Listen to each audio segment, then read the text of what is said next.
మనం వెళ్ళాలనుకుంటే కుదరదు, ఆయన దర్శనం ఇవ్వాలనుకుంటేనే కుదురుతుంది. ఎంతోమంది వెళ్ళి దర్శనం కాకుండా కూడా తిరిగి వచ్చి ఉంటారు.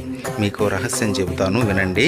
ఆయన మనకి దర్శనం ఇవ్వాలనే సూచనలు మనకి పంపుతాడు. ఎలా అంటే నిద్రపోతున్నప్పుడు కలలో కనపడడం, తరచూ శ్రీవారి గురించి విషయాలు మన చెవిన పడడం, లేదా ఎవరైనా తిరుమలకు పిలవడం.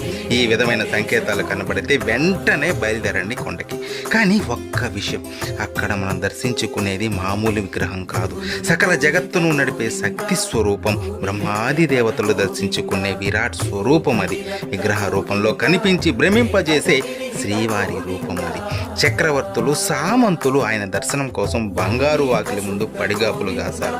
అటువంటి స్వామి దర్శనం పూర్వజన్మ సుకృతం. ఇలాంటి ఎన్నో వీడియోలు మన ఛానల్లో ఉన్నాయి. సబ్స్క్రైబ్ చేసుకుని వాటన్నిటినీ వినండి. శ్రీవారి దర్శనం మీరు ఎన్నిసార్లు చేసుకున్నారో కామెంట్ చేయండి. ఓం నమో వెంకటేశాయ.